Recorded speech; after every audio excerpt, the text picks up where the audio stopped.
January 30th, 2026. Silver crashes 31% in a single day. The largest collapse since 1980. $15 trillion erased. But here's what doesn't make sense. While the paper price plummets to $86 per ounce, physical silver in China sells for $163. That's a 91% premium. Major dealers across 3 continents shut down completely. Uncertain if we can acquire any additional silver inventory. The price says sell, but the metal has disappeared. One of these markets is lying, and Monday morning, when Asian markets open in less than 24 hours, the world will find out which one. Welcome to IU and Ag, where we analyze the markets that move wealth, not headlines. If you've spent decades building your financial knowledge, if you remember when markets were guided by fundamentals, not algorithms, then this channel was created for you. We'd be honored if you would subscribe.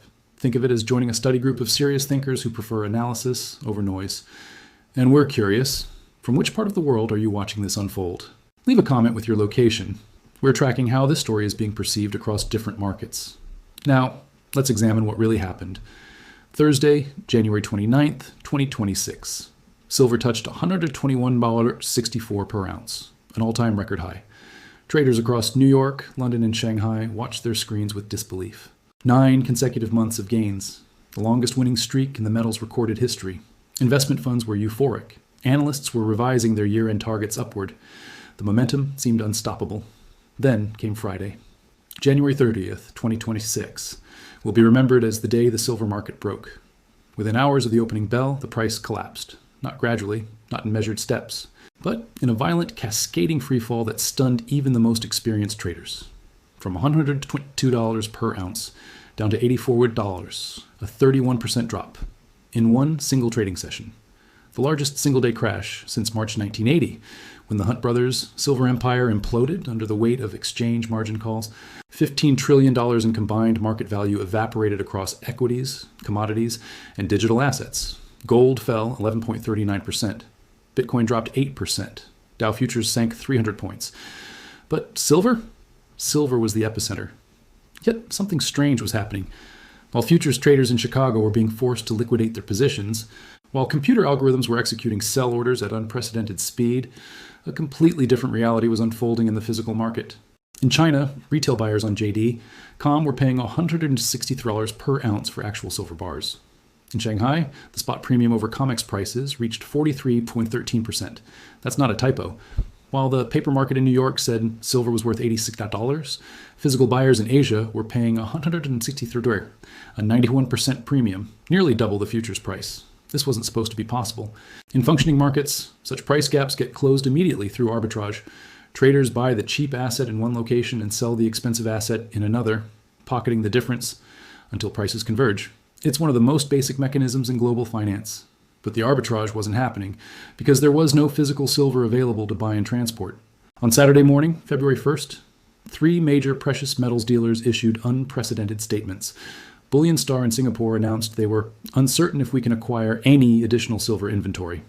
Their statement continued, throughout this period of market revaluation, dealers have witnessed extreme and unprecedented physical demand. At the same time, replenishment options have become increasingly scarce, with physical metals drying up and mints operating under enormous backlogs. Golden State Mint in the United States shut down all silver sales for the weekend. Their website simply stated, unable to secure sufficient inventory. Baird & Co. in London, the largest precious metals dealer in the United Kingdom, suspended online silver sales entirely. 3 continents, 3 independent dealers, all saying the same thing. The metal has disappeared. So now the financial world faced a paradox that defied conventional market logic. On one side, futures contracts trading at $86 per ounce, with traders panic selling, with margin calls forcing liquidation, with technical indicators screaming crash. On the other side, physical metal trading at $163 per ounce, with dealers unable to source inventory, with premiums at historically impossible levels, with mints buried under backlogs. One of these prices had to be wrong. But which one? The paper market reflected immediate panic, forced selling, algorithmic trading, leverage unwinding. It showed what happens when margin requirements double and traders must exit positions regardless of underlying value. The physical market reflected actual supply and demand, industrial needs, jewelry fabrication, investment demand from buyers who wanted to hold the metal in their hands. For decades, these 2 markets moved together, price discovery happened in futures. Physical premiums stayed within narrow bands of 1% to 5%. The system worked. But on this weekend, Saturday, February 1st, 2026, as markets remained closed and the world waited for Monday's Asian Open, the system appeared to be fracturing. The question wasn't just about silver anymore, it was about market structure itself. If physical and paper markets can separate by 91%, if dealers across 3 continents cannot source metal while futures prices crash, if 9 months of the longest winning streak in history can be erased in 1 day of margin-driven selling, then what is the price of silver actually measuring? And more importantly, what happens when Asian markets open in less than 24 hours, and the world finds out whether physical reality or paper contracts will determine the true value? The clock was ticking. To understand what happened on Friday, January 30th, one must first understand what silver trading has become. Most people imagine silver markets as places where miners sell metal to jewelers, where industrial manufacturers purchase supplies, where investors buy bars and coins, physical metal changing hands. That world still exists, but it represents less than 2% of daily silver trading volume. The other 98% happens in a parallel universe where silver never moves at all. Welcome to the COMEX futures market. The Chicago Mercantile Exchange, where the global price of silver is determined, operates on a principle that sounds absurd when stated plainly. Traders buy and sell contracts representing silver they don't own for delivery they never intend to make. At warehouses they'll never visit. A single futures contract controls 5,000 ounces of silver. At Thursday's peak of $121 per ounce, one contract represented $605,000 worth of metal. But here's the mechanism that changes everything. Traders don't need $605,000 to control that contract. They need margin. Before Thursday, the initial margin requirement for one silver contract was approximately $25,000. That's roughly 4% of the contract's total value. With $25,000, a trader controlled $605,000 worth of silver, a leverage ratio of 24 to 1. The system works beautifully until it doesn't. Thursday night, January 29th, as silver hit its all-time high, the CME made an announcement. Margin requirements would increase immediately. By Friday morning, that $25,000 requirement had jumped to $66,000, a 164% increase. Traders who went to sleep controlling their positions with adequate margin woke up severely undercapitalized. Then came the second announcement. Effective Monday, February 2nd, margins would rise again. Silver margins up another 36%. Gold margins up 33%. Platinum up 25%. The mathematics of this decision are brutal. Imagine a trader who bought 10 silver contracts on Wednesday. What happens to a trader who has $250,000 when the exchange demands a $900,000? Forced liquidation. Sell immediately. Exit the position. No choice. And when thousands of traders receive the same margin call simultaneously, when algorithms detect forced selling and trigger additional sell orders, when stop-loss levels get breached and cascade into further stops, the market doesn't fall, it collapses. This is what happened Friday. But here's where the story becomes more calculated. JP Morgan, one of the largest players in silver futures, exited their short positions at the exact bottom of Friday's crash. Not before the crash, not during the decline. At the precise low point, $84 per ounce before the weekend bounce. In markets, coincidences of this magnitude don't exist. Large institutions don't accidentally time the exact bottom of a 31% crash. They don't randomly close massive short positions at the most advantageous possible price through luck. They know something, or they caused something. The timing suggests coordination. The CME announces margin hikes. Over-leveraged long positions are forced to sell. Prices collapse. Large short sellers cover at the bottom. Then, silence. Weekend arrives. Markets close. Meanwhile, another element entered the equation. Kevin Warsh. On January 28th, President Trump nominated Warsh as the next chairman of the Federal Reserve. The market's initial reaction was immediate concern. Warsh represents a philosophical shift from Jerome Powell's approach. Powell favored quantitative easing, unlimited bond purchases, expanding the Fed's balance sheet to support markets. When crisis emerged, print money, buy assets, stabilize prices. Warsh has publicly criticized this approach. He advocates for balance sheet discipline, rate cuts, yes, but without endless monetary expansion. No more unlimited printing, no more backstopping every market dislocation. For traders who built positions assuming infinite Fed support, this represented a fundamental regime change. The silver rally from April 2024 to January 2026, the 337% gain, occurred during an environment of falling interest rates and expanding liquidity. The Fed had cut rates by 175 basis points since September 2024. The dollar declined 12% over 12 months. Financial conditions loosened to levels not seen since early 2022. Silver thrived in that environment. But if Warsh signals the end of easy money, if the Fed's balance sheet begins shrinking, if dollar strength returns, then the entire foundation of the precious metals rally comes into question. This is what the paper market was pricing on Friday.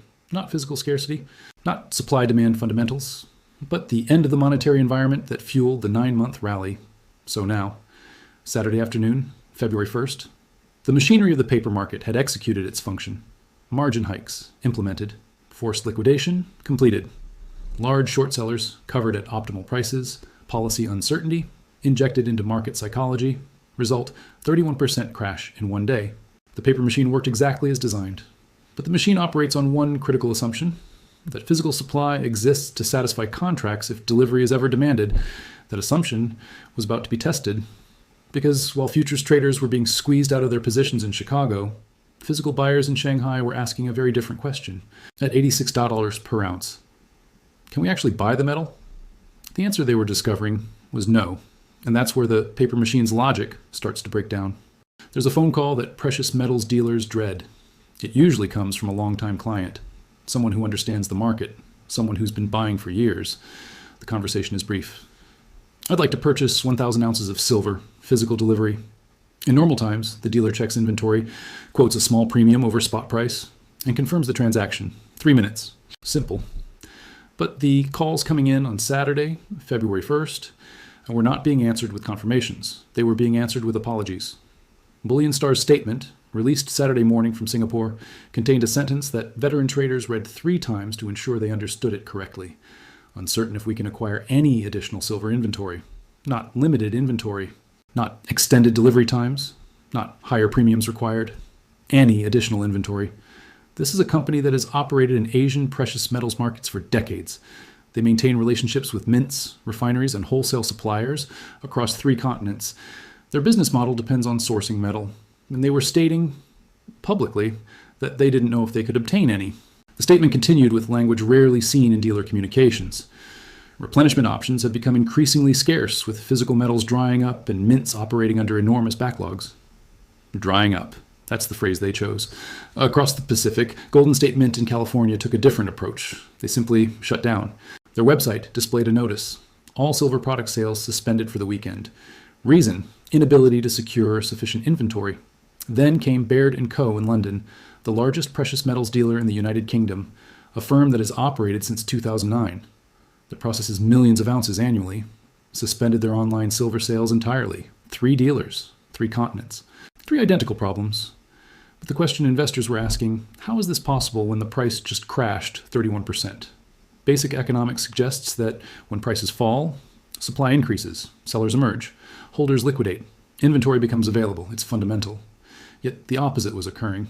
To understand why, one must look at where the physical metal actually exists. India's MCX market saw silver crash for $145,000 per kilogram in one day. Indian buyers, traditionally among the world's most price-sensitive silver purchasers, should have been selling, taking profits, liquidating jewelry, bringing metal back to dealers.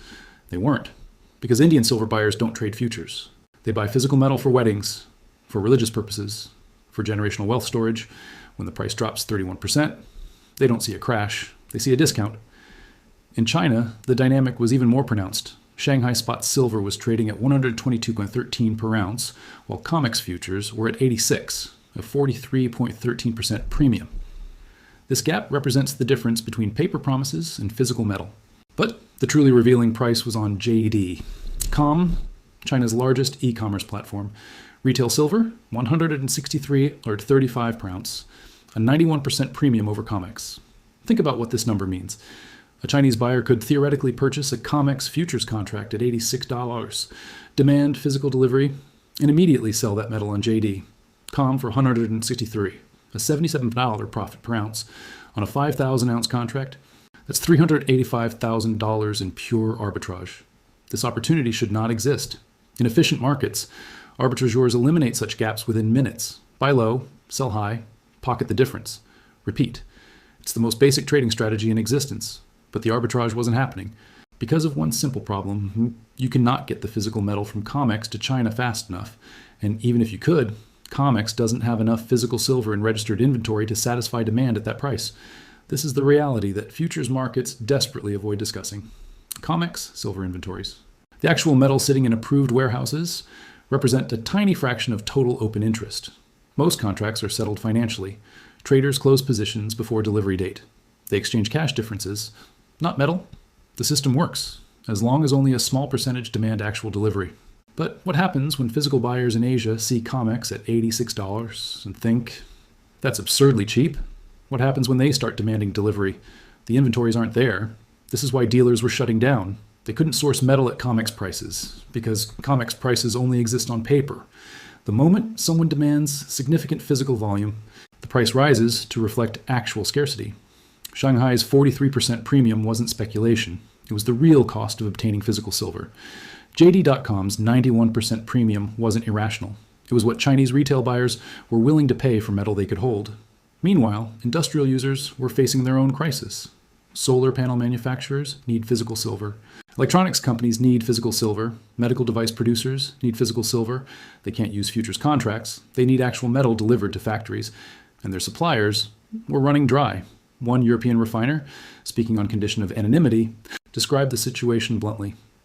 We have orders we cannot fill. Our usual supply channels have gone quiet. Miners are holding back product. Recyclers can't keep up with demand. We're telling customers to expect delays, but honestly, we don't know when we'll have inventory again. This wasn't a temporary shortage. The fundamentals suggested something structural had broken. Silver mine production, relatively flat for 5 years. Industrial demand increasing annually, especially for solar applications. Investment demand surging throughout 2024-2025. Recycling supply unable to compensate. The 9-month rally from April 2025 to January 2026 wasn't speculative fever. It was the market pricing in a supply deficit. But then came Friday's margin-driven crash. The paper price fell 31%. And physical holders, miners, refiners, large investors looked at that price and made a decision. They stopped selling. If you own 10,000 ounces of physical silver and the market is offering you $86 per ounce, but Chinese buyers are paying $163, why would you sell to COMEX? You wouldn't. You'd wait.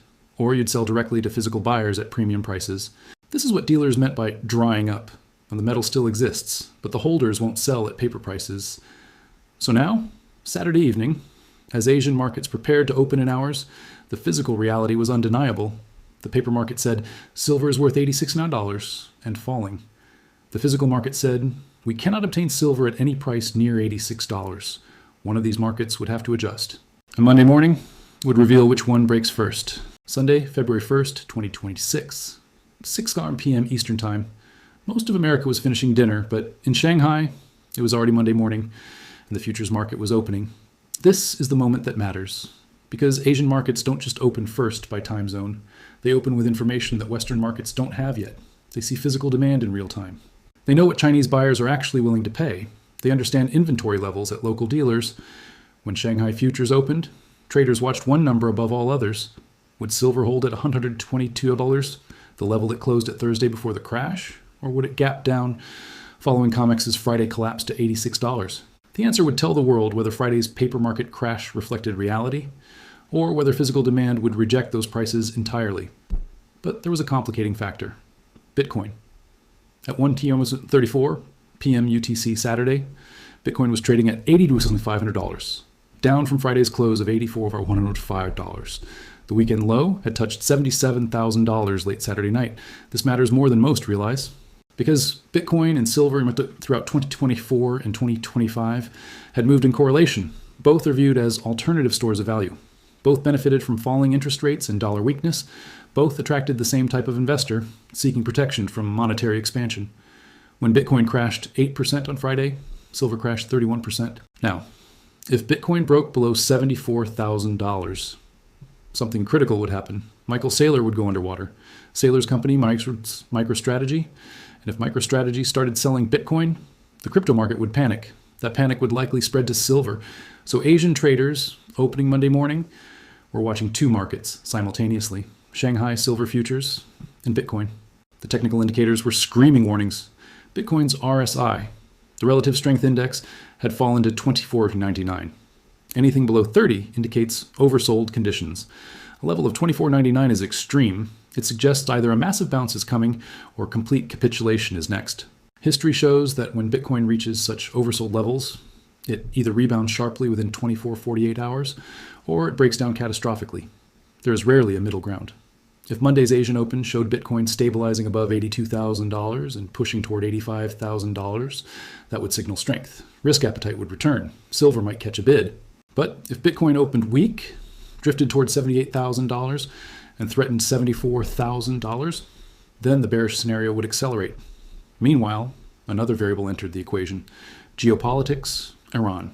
Throughout late January, tensions between the United States and Iran had been escalating. President Trump had deployed additional troops and warships toward the region. The rhetoric from both sides had intensified. On Saturday, Qatar's foreign minister delivered what he described as a final message to Iran, the supreme leader. The contents were not disclosed publicly, but the language was ominous. Iran's official response came hours later. "We will not start a war, nor do we wish to attack any country, but our people will deliver a powerful blow to anyone who attacks them." Historically, Middle East military tensions create safe haven demand. Investors flee risk assets and buy gold and silver. But this time, the dynamic was more complex. If tensions escalate gradually, precious metals rise. But if actual conflict begins, the initial reaction is often panic selling across all assets, followed by safe haven buying only after the dust settles. So Monday's opening faced three interconnected variables: Shanghai's physical silver pricing versus COMEX's paper crash, Bitcoin's technical breakdown or bounce from extreme oversold levels, Iran-US geopolitical developments over the weekend, and one mechanical reality that would dominate everything else: CME's new margin requirements. Effective Monday morning, the cost to hold a silver futures position would rise another 36%. Gold up 33%. Platinum up 25%. Palladium up 14%. Traders who survived Friday's crash, who met the first round of margin calls, who held their positions over the weekend, now faced a second round. Those who couldn't post additional capital by Monday's open would be automatically liquidated, no exceptions.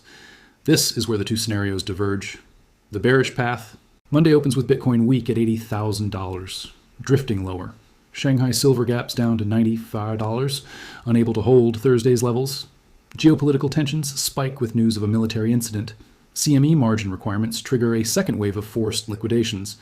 Traders who held over the weekend are forced out. Algorithms detect the selling and accelerate it. Bitcoin breaks $74,000.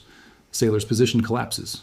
Crypto panic spreads. Silver follows down to $70, then $65. The physical premium persists, but paper markets don't care. Forced selling creates its own momentum. The $15 trillion raised Friday becomes $20 trillion by Monday close. Market structure breaks completely. The bullish path: Monday opens with Shanghai silver holding $120, refusing to follow COMEX lower. Physical buyers in Asia step in aggressively. Bitcoin stabilizes at $83,000, then pushes to $86,000, breaking resistance. The weekend low of $77,000 becomes the bottom. Geopolitical tensions de-escalate with diplomatic progress. CME margin hikes are revealed as the final squeeze, not the beginning of collapse. JP Morgan's Friday exit is recognized as the smart money covering shorts at the bottom. Physical dealers remain unable to source inventory. The premium persists. And suddenly, COMEX's credibility is questioned. If you can't buy silver at $86, then what does $86 mean? Traders who were forced out Friday watch the bounce and realize they sold the low. The market doesn't just recover, it accelerates. By Tuesday, silver is back at $105. By Friday, new highs above $125. Both scenarios are possible. Both have supporting evidence, but there's a third possibility that few are discussing. What if both markets are right? What if paper silver genuinely is worth $86 because it represents leveraged bets in a deleveraging environment? Contracts that will be settled in cash, positions that must be liquidated regardless of fundamentals? And what if physical silver genuinely is worth $163 because it represents actual metal that cannot be sourced, industrial demand that must be satisfied? Investment demand from buyers who want to hold the asset? If that's true, then these aren't two prices for the same thing. They're two prices for two different products: paper contracts versus physical metal. And the market is discovering in real time that they've diverged. The question isn't which price is correct. The question is, which market has more staying power? Can COMEX maintain $86 pricing if physical buyers refuse to sell at those levels? Can physical buyers maintain $163 pricing if paper markets keep crashing and creating psychological pressure? This is what Monday will begin to answer. At 9:30 a.m. Eastern Time, when New York markets open, when the full weight of American trading volume enters the system, when billions of dollars in orders hit the exchanges simultaneously, the silver market will reveal whether January 30th was capitulation, or whether it was the beginning of something larger, a market structure breaking in real time, a divergence between paper promises and physical reality, a moment when the price discovery mechanism that has governed precious metals for decades stops working. Because if dealers cannot source metal at COMEX prices, and if Shanghai maintains a 43% premium, and if JD.com continues selling at 91% above futures, then what exactly is COMEX pricing? The world is about to find out. 6 hours until Asian Open, 12 hours until European markets, 15 hours until New York. The countdown has begun, and somewhere in trading desks across Shanghai, London, and New York, decisions are being made right now that will determine whether silver's 337% rally since 2024 was the beginning of a new monetary era, or the final chapter of a speculative bubble that died on January 30th, 2026. Monday morning will provide the answer. The paradox cannot persist. One market must break. The only question remaining is, which one?